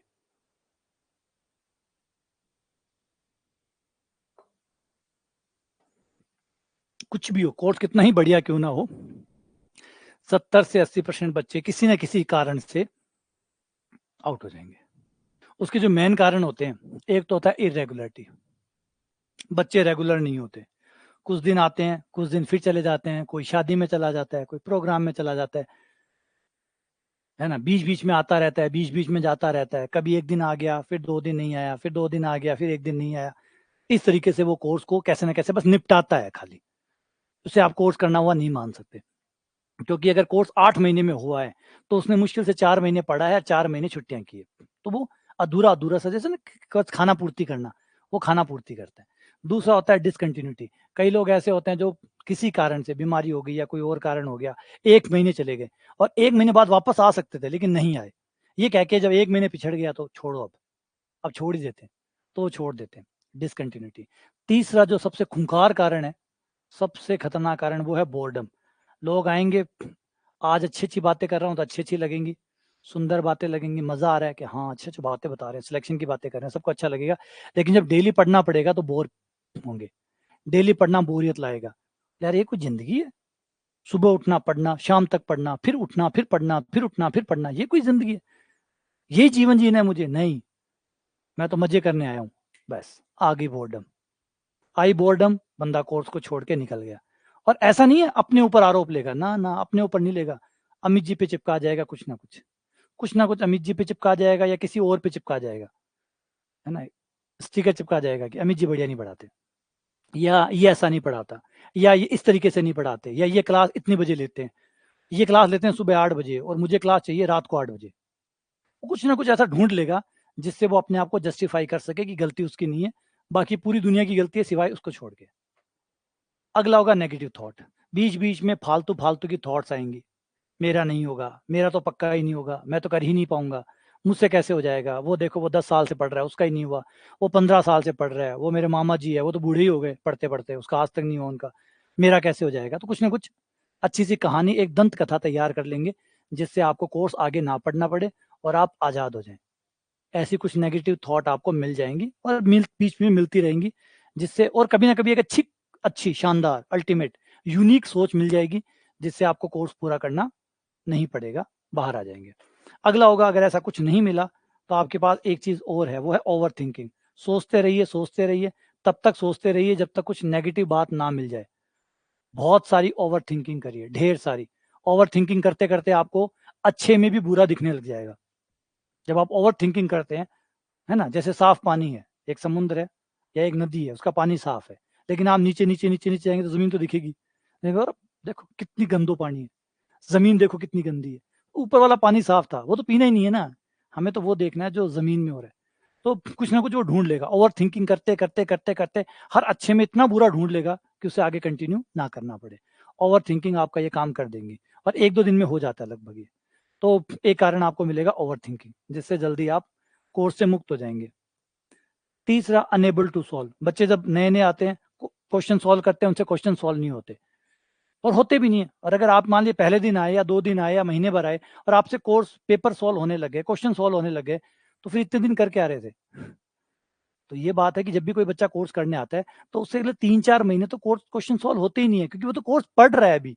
अभी तो वो देख रहा है कि क्या-क्या होता है कोर्स में और कैसे-कैसे क्वेश्चन्स होते हैं, कैसे-कैसे सॉल्व किया जाता है। खुद से सॉल्व होना, वो तो संभव ही नहीं है कि आपसे 5 या 10 दिन या 15 दिन में आपसे खुद से सवाल होने लग जाए। तो अब उसे 15 दिन, 20 दिन सवाल सॉल्व नहीं होंगे, तो उसे लगेगा बेकार है, मुझसे नहीं होगा, मैं नहीं कर पाऊँगा, मुझसे तो सॉल्व हो ही नहीं रहे। ये कुछ वैसा ही है जो एक पेड़ लगा रहा है आम का और पहले दिन देखा आम नहीं लगे यार, दूसरे दिन राम कौन लग गया, तीसरा दिन और अभी भी कौन लग गया, चौथा दिन कौन लग गया, 15 दिन इपर तो कौन लग गया, काट दो। खच, आम लगते 10 साल बाद और 15 दिन में खच। तो इतना पेशेंस नहीं है, इसलिए खचाक सोचेंगे बाहर निकल जाएंगे। ये बाहर निकलने के रास्ते बता रहा हूँ कि कैसे कैसे आप में से बच्चे 70% 80% बच्चे कैसे कोर्स से बाहर निकलेंगे। दूसरा एक और, कंपेयर विद अदर, आप में से कई जने जाके कंपेयर करेंगे जो 2-2 साल से कोर्स कर रहे हैं, वो इतना फास्ट कर रहा है, मैं तो कर ही नहीं पा रहा, इसका मतलब मेरा तो नहीं होगा, फिर मैं कर क्या रहा हूँ यहाँ पे, टाइम वेस्ट कर रहा हूँ। नहीं, चलो एलडीसी देखते हैं, एलडीसी छोड़ो, चलो दुकान खोलते हैं, चलो कुछ और करते हैं। कुछ ना कुछ किसी से कंपेयर करोगे जो आपसे बेहतर है और कंपेयर करके अपने आप को खत्म कर लोगे और बंद करके बाहर निकल जाओगे। कंपेयर विद अदर, दूसरे फोटो खींच के रख लो, ये इसमें से कोई ना कोई कारण, जो भी कोर्स छोड़ के जाएगा उसे ये इनमें से कोई ना कोई कारण मिलेगा। अगला होगा मिसगाइडेंस, कहीं ना कहीं से मामू जी, फूफो जी, बुआ जी, ताऊ जी, चाची, कोई मिल जासी मिसगाइड करने के लिए। अरे अमित जी कोर्स कर रहे, अमित जी कर रहे, जयपुर जाणु चाहिए होता है, अमित जी को नहीं आओ सिलेक्शन, जयपुर आसी, फिर जयपुर आने कैसी, जयपुर कर रहे अमित जी जाणु चाहिए सिलेक्शन तो बैठा हुआ है। तो या कोई मिसगाइड, ये वाली किताब पढ़ रहा है पागल, वो वाली किताब पढ़, वो पढ़ रहा है तो ये वाली पढ़, ऐसे पढ़ रहा है तो ऐसे पढ़, कुछ ना कुछ आर बिगाड़ जी, मतलब जो विश्वास आपका बना हुआ था उसको बिगाड़ने का काम करेगा, जिससे आप मारा जाओ। बोला यार पेपर, पेपर तो वो जो जोधपुर आ रहा है, बाकी किताब में साव है, अमित जी की किताब पढ़ना का तो मतलब ही कौन नहीं, पेपर तो जोधपुर साव है, पेपर तो जोधपुर में छप्पा है, तो अमित जी कन पढ़ रहे, कुछ ना कुछ ऐसा देंगे जिससे आपकी दिशा भ्रम हो जाए, पथ भ्रष्ट आप हो जाओ और कोर्स खराब। अगला, कई लोग नोट्स कलेक्शन में लगे रहेंगे, मतलब उनको ऐसे लगेगा कि दुनिया खत्म होने वाली है और अगले 8 महीने में दुनिया खत्म हो जाएगी, तो उससे पहले जितने नोट्स कलेक्ट कर सकते हो, जितने नोट्स कलेक्ट कर सकते हो करो। वो मेरे पास आएंगे, इसकी भी पीडीएफ दे दो, इसकी भी पीडीएफ दे दो, आप बोल रहे हो इसकी पीडीएफ भी दे दो, आपकी फोटो की पीडीएफ भी दे दो, आपके चश्मे की पीडीएफ भी दे दो, ये पीडीएफ भी दे दो, वो पीडीएफ भी दे दो। उनको ऐसा लगेगा कि इस 8 महीने बाद में दुनिया बस खत्म, परले आ जाएगी, सब खत्म हो जाएगा, उससे पहले पहले नोट्स कलेक्ट कर लो, सारे नोट्स ले लो, पैसा वसूल, काम करो, समझना वमझना तो उम्र भर चलता रहेगा। पढ़ना पढ़ाना समझना तो जीवन भर चलेगा, नोट्स बार बार नहीं होते, वो एक ही बार होते हैं। ये कलेक्ट करो, तो कई बंदे तो 8 महीने खूब सारे नोट्स कलेक्ट करेंगे, एक बंदे वो होंगे। ये वो सारे कारण हैं जिनको देखकर आप कोर्स से बाहर जाएंगे। पैसा दे के जाएंगे क्योंकि कोर्स लोगे तो पैसा लगेगा ही, पैसा लेंगे, बाद में आप कुछ ना कुछ एक कारण ढूंढ के कोर्स से बाहर चले जाएंगे। देख लेना कौन सा है, और जो टिक गया वो फिर कमा गया, जो टिक गया वो कमा गया। देख लो, आप में से जो भी 1.0 2.0 में टिका है, वो आज अपने आप पे गर्व महसूस कर रहा होगा कि कमाल कर दिया हमने कि हम टिके रह गए। वरना छोड़ के जाने के लिए तो हजार, ये कारण जो है वो मेन है, हजारों कारण है जिससे आपका कोर्स पूरा नहीं हो सकता। लेकिन कोर्स पूरा करने का सिर्फ एक ही कारण है, पढ़ना है, पढ़ना है, पढ़ना है, सिलेक्शन निकालना है, बस। वही कारण आपको रोके रख सकता है, बाकी छोड़ने के हजारों कारण है। ठीक है, तो देख लेना ऐसा ना हो। आप अच्छा महसूस करोगे जब कोर्स पूरा हो जाएगा और आप सफलतापूर्वक कोर्स पूरा कर लोगे। एक चीज और, हमारा सारा सिस्टम ऑनलाइन है। ऑनलाइन होने की वजह से ऑनलाइन में एक प्रॉब्लम आपको देखने को मिलेगी, जैसे आपकी बिजली घर पे आती है तो बिजली की प्रॉब्लम्स भी होती है, करंट भी लगता है, वो भी एक प्रॉब्लम होती है। कई बार ट्रांसफार्मर जल जाता है, कई बार आपके घर की लाइन जल जाती है, कई बार बाहर की लाइनें जल जाती है, कई बार मौसम खराब होता है तो लाइट कट हो जाती है, कई बार लाइट की कटौती होती है तो लाइट कट जाती है। तो जो बिजली आपको सुविधाएं दे रही है, पंखा चल रहा है, कूलर चल रहा है, टीवी चल रहा है, उसके साथ कुछ असुविधाएं भी है, क्योंकि वो टेक्निकल चीज है, उसमें प्रॉब्लम्स तो आती है। यही चीज ऐप है, ऐप में भी सेम चीजें हैं। और ये चीज कोई ये नहीं है कि इसमें आती है और उसमें आती है, सब में आती है, माइक्रोसॉफ्ट तक आती है। और अभी भी माइक्रोसॉफ्ट में 3 दिन कंटिन्यू प्रॉब्लम रही थी। तो टेक्निकल चीजें किसी के बस की बात नहीं है, कुछ भी प्रॉब्लम हो सकती है। तो टेक्निकल प्रॉब्लम्स ऐप में चलेंगी, लेकिन हमारा ऐप जो है वो क्लास प्लस के जरिए है, तो क्लास प्लस के पास लगभग लगभग शायद 2-3 करोड़ स्टूडेंट पढ़ते हैं। तो वो प्रॉब्लम ज़्यादा देर टिकती नहीं है, अगर कोई प्रॉब्लम आती भी है तो 10-15 मिनट में वो सॉल्व आउट कर लेते हैं, या आधा घंटा ज़्यादा से ज़्यादा मानिए, आधे घंटे में वो प्रॉब्लम को सॉल्व कर लेते हैं। लेकिन टेक्निकल प्रॉब्लम नहीं आएगी ऐसा नहीं हो सकता, आती है, आती रहती हैं, ठीक भी होती रहती है ना। सिस्टम होंगे तो खराब भी होंगे, ठीक भी होंगे। तो ये चीज़ें लगातार चलती रहेगी, थोड़ा सा सब्र रखिएगा। कभी कोई प्रॉब्लम हो तो समझ जाइए कि कोई टेक्निकल प्रॉब्लम है। कई बार मान लीजिए, कई बार ऐसा होता है कि ऐप नहीं खुल रहा, तो 10-15 मिनट रुकिए, खुल जाएगा। कोई ज़रूर कोई सर्वर में प्रॉब्लम हो गई होगी, सर्वर एंड में प्रॉब्लम हो गई होगी, अपने आप थोड़ी देर में ठीक हो जाएगी, क्योंकि 2 करोड़ स्टूडेंट है क्लास प्लस के ऐप के ऊपर, 2 करोड़ स्टूडेंट है, तो 2 करोड़ स्टूडेंट बहुत होते हैं। तो ऑब्वियसली बात है कि वो उनकी टीम भी बहुत बड़ी होगी, जो 2 करोड़ स्टूडेंट को कवर कर रही होगी, टीम भी अच्छी खासी होगी, तो काम में लगी है। लेकिन टाइम लगता है, कई चीज़ें 2 मिनट में ठीक हो जाती है, कई चीज़ें 20 मिनट में ठीक होती है। तो आप तो बस पढ़ाई में लगे रहिएगा, इन चीज़ों पे ज़्यादा फोकस मत करिएगा। छोटी मोटी चीज़ें सब में ही चलती है और होनी है। बिजली का तार लगवाओगे, जिस दिन बिजली का कनेक्शन लोगे, उसके साथ बिजली की प्रॉब्लम भी आपके साथ ही आएगी, वो अलग से नहीं आएगी। क्या बिजली का कनेक्शन ले लो, प्रॉब्लम नहीं आएंगी, प्रॉब्लम भी आएंगी। ठीक है ना, तो ये चीज़ें चलती रहेंगी, ठीक होती रहेंगी, घबराइएगा मत। ऑफलाइन में भी होती थी, ऑफलाइन में भी किसी दिन बारिश होगी, क्या प्रॉब्लम नहीं होती थी? किसी दिन पावर कट होता था तो प्रॉब्लम होती थी, किसी दिन टीचर बीमार पड़ गए तो प्रॉब्लम होती थी। तो ऑफलाइन में भी प्रॉब्लम्स होती थी, सब जगह ही होती है। ऑनलाइन की अपनी प्रॉब्लम है, ऑफलाइन की अपनी प्रॉब्लम है। तो इन प्रॉब्लम को ज़्यादा इश्यू ना बना के आप अपनी पढ़ाई पे फोकस करिएगा, वो ज़्यादा बेटर है। अगला, हाउ टू स्टार्ट, कैसे स्टार्ट करना है? कुछ नहीं करना, बस मेरे साथ आज जैसे आए हो वैसे ही डेली आते रहो और चलते रहो। कुछ भी दिमाग नहीं लगाना, बस मेरे साथ चलते जाओ, मेरे से कदम मिला के चलते जाओ, कुछ भी एक्स्ट्रा आपको नहीं करना। बस कोई प्लान नहीं है आपका, आपका प्लान है मेरे पीछे चलना, मेरे साथ साथ चलते जाओ, बाकी मेरो काम है थे बस मेरे गेल गेल रहो, थे तो बस मेरे गेल गेल चाल वो करो, मैं था ना पुकार देशू, बस कोई काम है थारो। तो ये है हाउ टू स्टार्ट।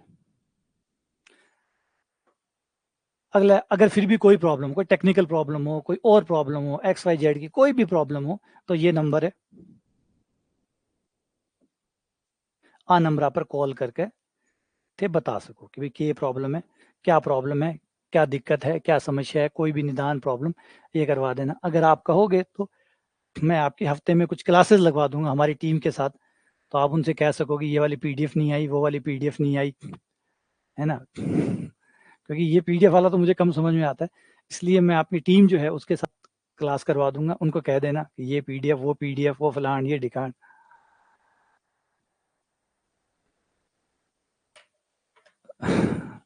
ठीक है, फाइनली इसी के साथ हमारा सेशन डिटेल से पूरा होता है। मैंने लगभग अपनी तरफ से सारे क्वेश्चनों के जवाब आप तक पहुंचा दिए, पूरा कोर्स समझा दिया।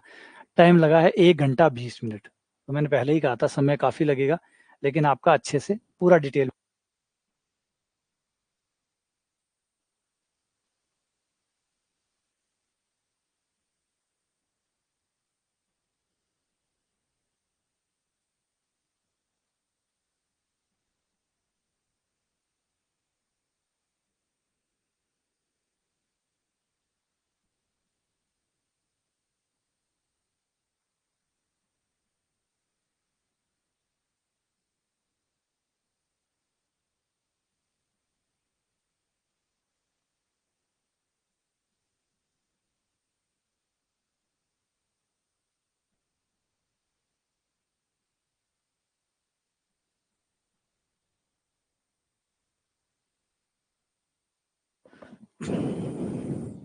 तो इसी के साथ थैंक यू सो मच।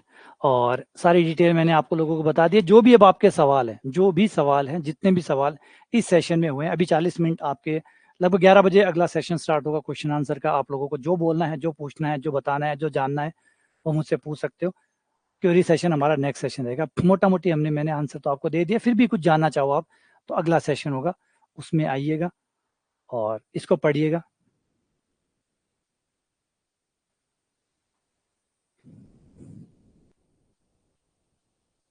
ठीक है, चलो थैंक यू सो मच, है ना। मिलते हैं आप लोगों से अगली क्लास में, फिर और बातें करते हैं। फिर से आपसे बातें करेंगे। अब आप लोगों की सुनेंगे, आपने मेरी सुनी, अब मैं आपकी सुनूंगा। ठीक है। हाँ तो बता देना कल, अभी क्लास, अगली क्लास होगी उसमें बता देना। फिर ये क्लास तो एक मेरा था कि मैं आपको सब कुछ समझा दूं, फिर आपको जो पूछना है वो अगली क्लास में करेंगे। ठीक है, चलो मिलते हैं अगली क्लास में।